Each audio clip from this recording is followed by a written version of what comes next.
Less than 12 hours. That's how long it took. Last evening, the IMF cleared $2.3 billion in funding for Pakistan, and in less than 12 hours, Pakistan launched another attack on India.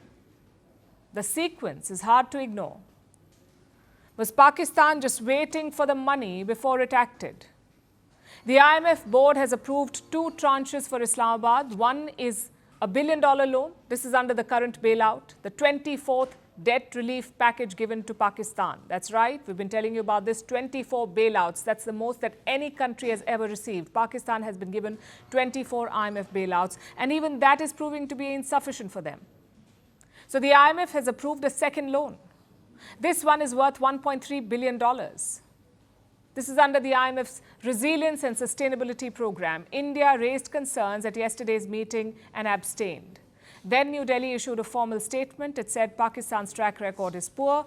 It warned of the risks of repeated bailouts and questioned how IMF funds were being used by Pakistan. India called Pakistan a prolonged borrower. Despite this, another $2 billion were approved for Pakistan. So why did India abstain? Why did India not vote against this move? Because there's no such provision. The IMF does not allow a formal no vote. Members can either vote yes or they can abstain. So India abstained. And that's how Pakistan's loan extension went through. The IMF's decision is being widely condemned. Omar Abdullah has spoken about this. He is the Chief Minister of Jammu and Kashmir. He asked, how can global powers talk de-escalation when the IMF funds Pakistan's war effort?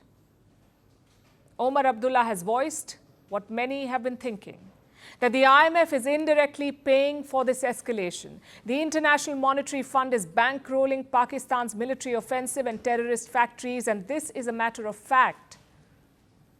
Pakistan's army plays an outsized role in its economy. Even under a so-called civilian government, the army controls land, they control industries and investment councils, they own large business ventures. The Pakistani military shapes financial decisions. The military runs Pakistan's biggest conglomerate. Look at these numbers. In last year's budget, they allocated over 2.13 trillion Pakistani rupees to defense.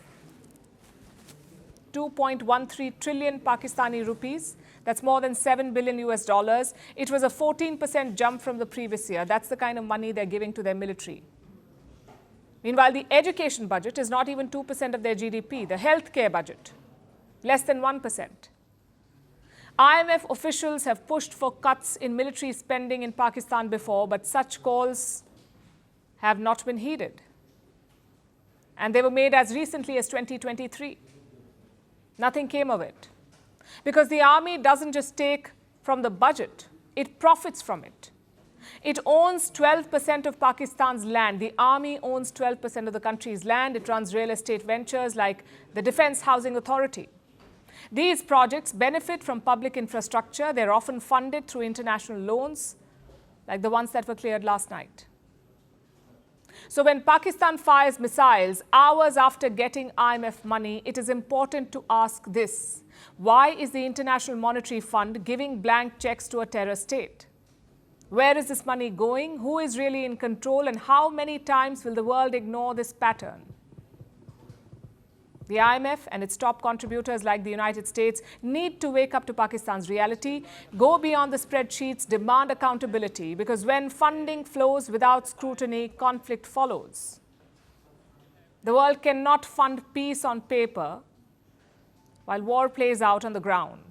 Stability does not come from bailouts alone, especially not when missiles follow the money.